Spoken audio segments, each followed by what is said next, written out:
Welcome to Prananya current affairs. My name is Rajesh. ఈరోజు ముందుగా current affairs గురించి తెలియజేయడానికి మీ ముందుకు వస్తున్నాను. కరెంట్ అఫైర్స్ ఏ విధంగా చదవాలి, కరెంట్ అఫైర్స్ని ఏ విధంగా చదివితే మనం బాగా గుర్తుంచుకోగలుగుతాం, అలాంటి విషయాల్ని ఒక 2-3 పాయింట్లు చెప్పి మనం టాపిక్లోకి వెళ్దాం. సో ముందుగా కరెంట్ అఫైర్స్ ఏంటండి? Current affairs. సో కరెంట్ అఫైర్స్ని తెలుగులో మనం ఏమంటామంటే వర్తమాన అంశాలు అంటారండి. వర్తమాన అంశాలు. కరెంట్ అఫైర్స్ని తెలుగులో వర్తమాన అంశాలు. సో కరెంట్ అఫైర్స్ని తెలుగులో ఏమంటారంటే వర్తమాన అంశాలు అంటారండి. సో ఈ కరెంట్ అఫైర్స్ని మనం ఏ విధంగా చదవాలి, మనం ఏ విధంగా చదవాలనో ఒకసారి తెలియజేస్తాను చూడండి. కరెంట్ అఫైర్స్ అంటే ముందుగా 3 రకాలైన భాగాలు ఉంటాయి. దాంట్లో ఒకటి నెంబర్ 1 జీకే అండి. Number 1 GK. జీకే అనేది మళ్ళీ 2 భాగాలుగా ఉంటుంది. జీకే అనేది మళ్ళీ 2 భాగాలుగా ఉంటుంది. Number 1 standard GK, number 1 standard GK and second 1 subject based GK. So మనం చాలాసార్లు గమనిస్తే గత కరెంట్ అఫైర్స్ బిట్లు అడిగిన దాంట్లో పరిశీలిస్తే ఈ స్టాండర్డ్ జీకే నుంచి చాలా తక్కువగా ప్రశ్నలు అడగడం జరిగింది. సో మనం మాట్లాడుతుంది కరెంట్ అఫైర్స్ గురించి కాబట్టి సబ్జెక్ట్ బేస్డ్ జీకే చదువుకుంటే మనం కాస్త కూస్తో కొంచెం మార్కుల్ని గెయిన్ చేసే అవకాశం ఉంటుంది. సో సెకండ్ 1 నెంబర్ 2 అండి కరెంట్ అఫైర్స్. నెంబర్ 2 అండి కరెంట్ అఫైర్స్. ఈ కరెంట్ అఫైర్స్లో కూడా మళ్ళీ 2 భాగాలు ఉన్నాయి. ఆ number 1 first one is general current affairs. First one is general current affairs and second one is topic wise or subject based current affairs. Subject based current affairs. దీంట్లో కూడా మనం గమనిస్తే జనరల్ కరెంట్ అఫైర్స్ చాలా తక్కువగా అడుగుతున్నారు, కానీ subject based current affairs అడుగుతున్నారు. దీని ఎగ్జాంపుల్ చెప్పడానికి ప్రయత్నిస్తా. ఉదాహరణకి సైన్స్ అండ్ టెక్నాలజీ అడిగారు అనుకోండి. సైన్స్ అండ్ టెక్నాలజీ అనే సబ్జెక్ట్ నుంచి కరెంట్ అఫైర్స్ రావడం మనకు జరుగుతుంది. సో అందుకని ఒక టాపిక్ బేస్డ్ లేదా సబ్జెక్ట్ బేస్డ్ చదువుకుంటే కరెంట్ అఫైర్స్లో మనం కాస్త కూస్త వినే అవకాశం ఉంటుంది. And third one is environmental issues. ఇది జాగ్రత్తగా గుర్తుపెట్టుకోండి. పర్యావరణ సమస్యలు. మన సిలబస్లో పర్యావరణ సమస్యలు ఉంది, కానీ ఎన్విరాన్మెంటల్ సైన్స్ కాదు. ఎన్విరాన్మెంటల్ సైన్స్ కాదు. సో ఎన్విరాన్మెంటల్ సైన్స్ కాదు కాబట్టి పర్యావరణ సమస్యలు. దీంట్లో మనం జాగ్రత్తగా గమనిస్తే పర్యావరణ సమస్యలలో డిజాస్టర్లో మనం మాట్లాడుతూ ఉంటాం. దీంట్లో ఆ సబ్జెక్ట్లో బాగా తెలుస్తుంది. అంటే మన ఉదాహరణ మీకు చెప్పడానికి ప్రయత్నిస్తా. ఇటీవల జరిగిన తిత్లీ తుఫాన్ అని ఇలాంటి కరెంట్ అఫైర్స్లో అడగడానికి అవకాశం ఉంది. So next one is environmental ఇష్యూస్లో మనం కరెంట్ అఫైర్స్ని చదవాల్సిన అవసరం ఉంది. సో ఈ విధంగా మనం కనుక కరెంట్ అఫైర్స్ని విడదీసి చదువుకుంటే అప్పుడు మంచి మార్కులు మనం గెయిన్ చేసే అవకాశం ఉంటుంది. సో ఇది జనరల్గా మనం కరెంట్ అఫైర్స్ గురించి నేర్చుకునే విషయం. సో అలాగే అండి, ఇప్పుడు కరెంట్ అఫైర్స్ని మనం ఏ విధంగా చదవాలి చదివేటప్పుడైనా మనం గుర్తుంచుకోవాల్సిన విషయం చూడండి. మనం కరెంట్ అఫైర్స్ ప్రిపేర్ అవ్వాలంటే ముందు ఏం చేయాలండి? న్యూస్ పేపర్ చదవాలి. అలాగే ఇంకోటి ఏం చేయాలండి? మ్యాగజైన్ చదవాలి. సో ఈ రెండింటికి చాలా చదవకుండా కేవలం ఒక న్యూస్ పేపర్, ఒక మ్యాగజైన్ చదువుకొని ఒక పేపర్లో ఎంతైతే మనం ఆ మ్యాటర్ రాయగలమో దాన్ని మనం ఏం చేయాలంటే నెక్స్ట్ వన్ ఎడిటింగ్ చేయాలండి. ఏం చేయాలి? ఎడిటింగ్ చేయాలి. సో ఎడిటింగ్ ఎప్పుడైతే చేస్తామో అప్పుడు మనం కరెంట్ అఫైర్స్లో విన్ అయ్యే అవకాశం ఉంటుంది. సో ఈరోజు పేపర్ కనుక చూస్తే ఈరోజు పేపర్లో ఏవైతే వర్తమాన అంశాలు సంబంధించాయో చాలా వస్తాయి. ఉదాహరణ మ్యాగజైన్స్లో ఒక 10% రిజర్వేషన్ బిల్ గురించి అడిగితే ఒక 4-5 పేజీలు రాసి ఉంటారు ఒక ఇష్యూ గురించి. అదే న్యూస్ పేపర్ కనుక చూస్తే మిగతా సాక్షి, ఈనాడు ఇట్లా చాలా మ్యాటర్ చాలా ఉంటుంది. కానీ దాన్ని మనం ఎడిటింగ్ చేసి కట్ చేసి కేవలం ఒక A4 సైజ్ పేపర్లో ఒక పేజీలో దాన్ని పడేంత వరకు మనం క్లియర్గా రాసుకుంటే అప్పుడు మనం ఆ అంశానికి సంబంధించి కాస్తో కూస్తో కొంచెం విన్ అయ్యే అవకాశం ఉంటుంది. సో ఈ విధంగా మనం కరెంట్ అఫైర్స్ని చదివే అవకాశం ఉంటుందండి. సో ఈ విధంగా మనం కరెంట్ అఫైర్స్ని మనం చదివి ఈ విధంగా నోట్స్ రాసుకోవాల్సిన అవసరం ఉంది. సో ఇప్పుడు మనం టాపిక్ వైజ్కి వెళ్దాం. సో ముందుగా కరెంట్ అఫైర్స్ని నేర్చుకునేటప్పుడు కొంచెం ఒక్క విషయం మీకు చెప్పేసేసి మన టాపిక్లోకి వెళ్దామండి. కరెంట్ అఫైర్స్ చెప్పేటప్పుడుగా ముందు టాపిక్ వైజ్గా నేర్చుకునే అవకాశం ఉంటుంది. టాపిక్ వైజ్ నేర్చుకున్నామండి. దేని గురించి చెప్పుకున్నామండి? అందాల పోటీల గురించి చెప్పుకున్నాం. దీన్ని మనం బ్యూటిఫుల్ కాంపిటీషన్స్ అంటాం. సో ఈరోజు మనం చెప్పుకోబోయే కాంపిటీషన్ పేరు ఏంటంటే అందాల పోటీ. ఈ అందాల పోటీ అంటే మీ అందరూ జాగ్రత్తగా వినాలన్నా అందాల పోటీ అంటే ఇంగ్లీష్లో బ్యూటిఫుల్ కాంపిటీషన్స్ అంటారు. ఇవి 2 రకాల స్థాయిలో జరుగుతాయి. 2 రకాల స్థాయిలో జరుగుతాయి. ఫస్ట్ వన్ ఈజ్ జాతీయ స్థాయి అండ్ సెకండ్ వన్ ఈజ్ అంతర్జాతీయ స్థాయి. ఫస్ట్ వన్ ఈజ్ జాతీయ స్థాయి అండ్ సెకండ్ వన్ ఈజ్ అంతర్జాతీయ స్థాయి. మీరు జాగ్రత్తగా గమనిస్తే అందాల పోటీలు నేషనల్ లెవెల్ జరుగుతాయండి, నథింగ్ బట్ జాతీయ స్థాయి. ఇంటర్నేషనల్ లెవెల్లో జరుగుతాయి, అది కూడా అంతర్జాతీయ స్థాయి. దీన్ని మనం విడివిడిగా నేర్చుకోవడానికి ప్రయత్నం చేస్తాను. సో ఫస్ట్ వన్ ఈ జాతీయ స్థాయిలో జరిగే అందాల పోటీలు. జాతీయ స్థాయిలో జరిగే అందాల పోటీలు. ఈ జాతీయ స్థాయిలో జరిగే అందాల పోటీల్ని జాగ్రత్తగా వినాలన్నా. జాతీయ స్థాయిలో 2 రకాలైన అందాల పోటీలు జరుగుతాయి. అంటే దీని యొక్క ముఖ్య ఉద్దేశం ఏంటి అంటే ఒక ప్రపంచంలోనే అత్యంతవంతమైన సుందరిని ఎన్నుకునే ప్రయత్నమే జరిగే పోటీల జాతీయ స్థాయి. మరి జాతీయ స్థాయి అంటే ఏంటి అన్న నేషనల్ లెవెల్. అంటే నేషనల్ స్థాయిలో ఉదాహరణకు మన ఇండియా లెవెల్లో ఎన్నుకునే ఒక సుందరిని ఎన్నుకోవడానికి జరిగే పోటీని జాతీయ స్థాయిలో జరిగే అందాల పోటీ. ఇవి 2 రకాలుగా జరుగుతాయి. Number 1 Femina Miss India. గుర్తుంచుకోవాలన్నా, Femina Miss India. Femina Miss India అనే పోటీ జరుగుతుంది. అలాగే number 2 Miss Diva. Number 2 Miss Diva. Number 2 Miss Diva. ఈ 2 కూడా ఎక్కడ జరుగుతాయంటే ముంబై కేంద్రంగా జరుగుతాయి. ముంబై కేంద్రంగా జరుగుతుంది. మిస్ దివా కూడా ముంబై కేంద్రంగా జరుగుతుంది. అంటే ఇండియాలో జరిగే అందాల పోటీలు ఎక్కువ శాతం ముంబైలో జరుగుతుంటాయి.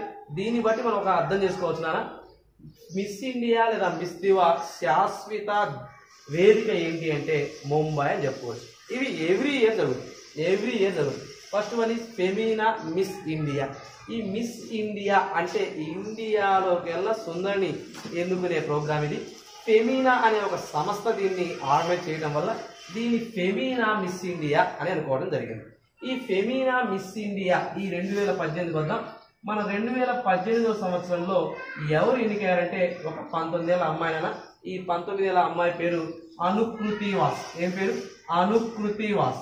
కొన్ని చోట్ల అనుక్రేతి వాస్ అని కూడా అంటున్నారు. అనుకృతి వాస్.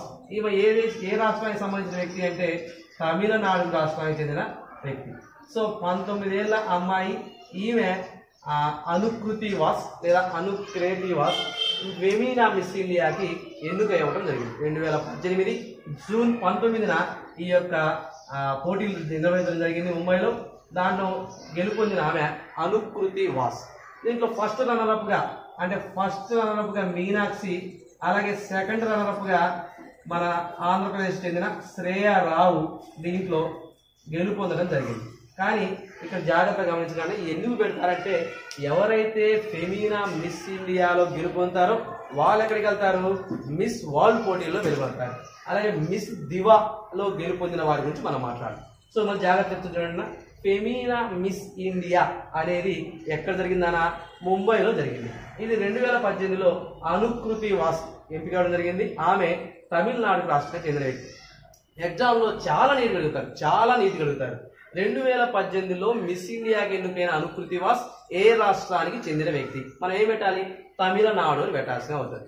ఒకవేళ మిస్ ఇండియాగా గెలుపొందిన తమిళనాడుకు చెందిన వ్యక్తి ఎవరు అంటే అనుకృతి వాస్ అని పెట్టాల్సిన అవకాశం ఉంటుంది. సో ఈ విధంగా క్వశ్చన్ ఫ్రేమింగ్ కూడా మీరు జాగ్రత్తగా గుర్తుపెట్టుకోండి. కరెంట్ అఫైర్స్ చదవటం ఇంపార్టెంట్ కాదు, కానీ క్వశ్చన్ ఫ్రేమింగ్ ఏ విధంగా చదవాలో అది గుర్తుపెట్టుకుంటే తప్పనిసరిగా వినే అవకాశం ఉంటుంది. Second one is miss Diva. ఈ మిస్ దివా అనే దాంట్లో ఎన్నికైన వ్యక్తి. ఇది కూడా మన 2018 సెప్టెంబర్ 1న మనకి మిస్ దివా జరగడం జరిగింది. దీని యొక్క వేదిక కూడా ఏంటండి? దీని యొక్క వేదిక కూడా ముంబై. దీని వేదిక కూడా ఏంటిది? ముంబై. అలాగే ఈ మిస్ దివాగా గెలుపొందిన వ్యక్తి నేహాల్ చుడాసమ. ఎవరండి? నేహాల్ చుడాసమ. ఈ నేహాల్ చుడాసమ అనే అమ్మాయి గుజరాత్ అమ్మాయి. ఏ అమ్మాయి? గుజరాత్ అమ్మాయి. ఈ గుజరాత్ అమ్మాయికి 22 సంవత్సరాలండి. అంటే అందరూ డిగ్రీ చదివే వయసే. 22 ఏళ్ల అమ్మాయి మన మిస్ దివాగా మన ఇండియాలోకెల్లా సుందరిగా అందమైన అమ్మాయిగా పేరు తెచ్చుకుంది నేహాల్ చుడాసమ. అలాగే రన్నరప్గా ఎవరికి వచ్చిందంటే రోష్ని షెరా అనే అమ్మాయికి వచ్చిందండి. రోష్ని షెరా. సో ఇక్కడ జాగ్రత్తగా గమనించండి, ఈ మిస్ దివాలో గెలుపొందిన ఈ అమ్మాయి అలాగే మిస్ ఇండియాలో గెలుపొందిన ఈ అమ్మాయి వీరిద్దరు మాత్రమే ప్రపంచ పోటీలకు వెళ్ళడం జరుగుతుంది. అంటే ఫెమినా మిస్ ఇండియాలో గెలుపొందిన వ్యక్తి ఎక్కడికి వెళ్తారండి? మిస్ వరల్డ్కి వెళ్తారు. మిస్ వరల్డ్కి వెళ్తారు. అలాగే మిస్ దివాలో గెలుపొందిన నేహాల్ చుడసామా గారు ఎక్కడికి వెళ్తారండి? మిస్ యూనివర్స్కి వెళ్తారు. ఎక్కడికి వెళ్తారు? Miss universe. అంటే ప్రపంచ సుందరి అంటే మిస్ వరల్డ్ అండి, విశ్వ సుందరి అంటే మిస్ యూనివర్స్. ఇక్కడ జాగ్రత్తగా గమనించాలి. సో ఇక్కడ మళ్ళా చెప్తున్నా చూడండి, మిస్ దివా అనేది ముంబైలో జరిగింది 2018 సెప్టెంబర్ 1. దానిలో గెలుపొందిన వాళ్ళు ఎవరండి? నేహాల్ చుడాసమా. ఆమె గుజరాత్కు చెందిన అమ్మాయి. ఈమె మిస్ యూనివర్స్లో పాల్గొంటూ వస్తుంది. సో ఇది జాతీయ స్థాయిలో జరిగే అందాల పోటీ. సెకండ్ వన్ ఈజ్ అంతర్జాతీయ స్థాయి. నెక్స్ట్ వన్ ఈజ్ అంతర్జాతీయ స్థాయి. సో ఇందాక చెప్పిన విధిగా ఫస్ట్ అనుకృతి వాస్, అలాగే ఇంకొకరు ఎవరండి? నేహాల్ చుడాసమా. వీరిద్దరికి కూడా మన అంతర్జాతీయ స్థాయిలో గెలుపొందడం జరగలేదు. సరే, అంతర్జాతీయ స్థాయిలో ఎలాంటి పోటీలు జరుగుతాయి? అంతర్జాతీయ స్థాయిలో ఎలాంటి పోటీలు జరుగుతాయో మనం చూద్దాం. సో అంతర్జాతీయ స్థాయిలో పోటీలు ఒకటి మిస్ వరల్డ్. మిస్ వరల్డ్ అంటే ప్రపంచ సుందరి. అలాగే మిస్ యూనివర్స్ అంటే ఎవరండి? విశ్వ సుందరి. విశ్వ సుందరి కాబట్టి కదండి. సో మిస్ వరల్డ్ లేదా మిస్ యూనివర్స్. 2018లో మిస్ వరల్డ్గా ఎవరు ఎంపికయ్యారు, మిస్ యూనివర్స్గా ఎవరు ఎంపికయ్యారో కరెంట్ అఫైర్స్ అడుగుతున్నారు. చాలా జాగ్రత్తగా గమనించండి. So first one is Miss World. ఎవరండి? Miss World. సో మిస్ వరల్డ్గా ఎవరు ఎంపికయ్యారో మనం చూద్దాం. So first one is Miss world.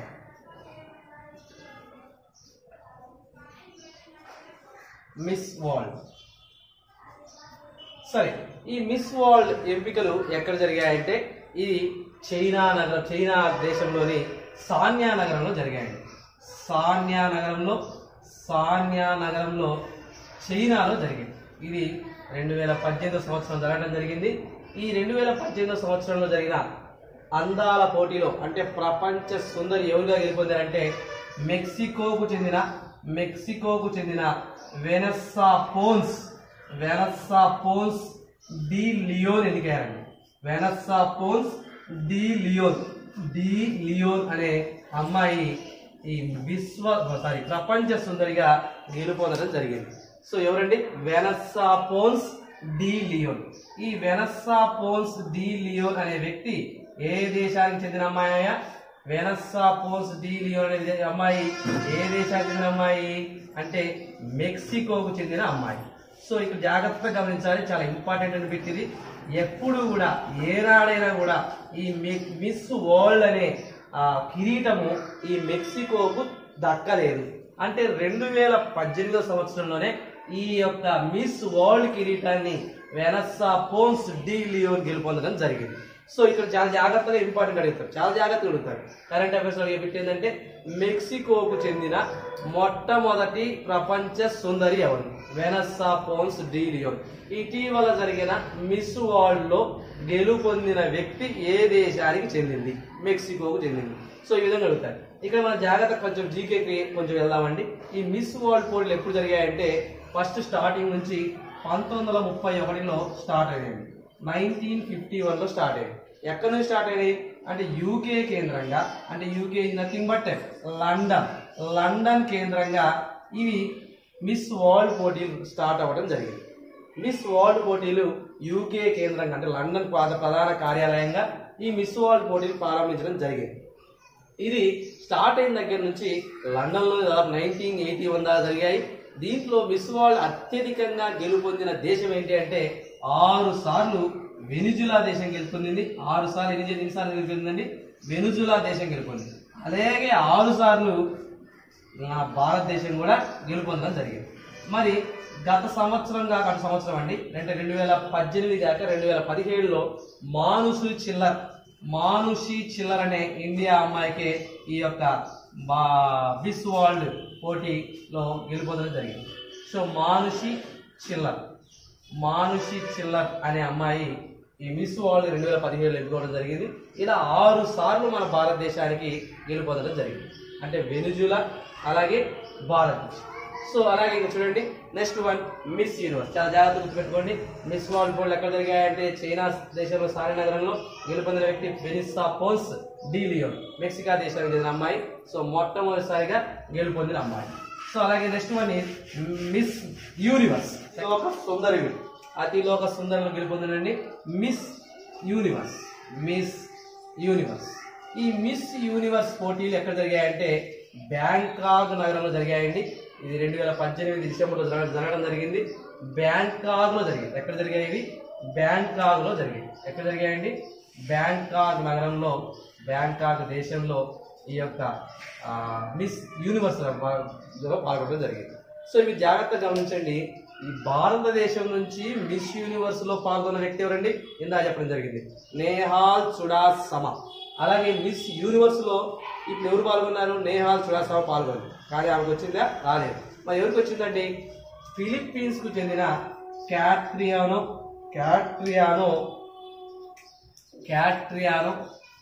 లేదా క్యాట్రియానో అంటండి, క్యాట్రియోనో ఎలైసా గ్రే, క్యాట్రియానో ఎలైసా గ్రే అనే ఈ అమ్మాయికి ఈ యూనివర్స్ లో గెలుపొందడం జరిగింది. ఈ అమ్మాయి ఏ దేశం అండి? ఫిలిప్పీన్స్ దేశానికి చెందిన వ్యక్తి. ఈ ఫిలిప్పీన్స్ దేశానికి చెందిన మిస్ యూనివర్స్ గా క్యాట్రియోనో ఎలైసా గ్రే అనే అమ్మాయి ఎన్నుకోవడం జరిగింది. అంటే విశ్వ సుందరి ఎవరండి 2018కి? క్యాట్రియోనో ఎలైసా గ్రే. మనం ఈ రోజు మన అందాల పోటీల గురించి తెలుసుకున్నాం. రానున్న విషయాల్లో ఇంకా మరిన్ని విషయాలు తెలుసుకున్నాం. ఈ యొక్క వీడియో మీకు నచ్చితే లైక్ చేయండి, కింద కామెంట్ చేయండి. అలాగే మరిన్ని విషయాల కోసం మా యొక్క ఛానల్ని ప్రణయ కరెంట్ అఫైర్స్ని సబ్స్క్రైబ్ చేసుకోండి. Thank you for watching.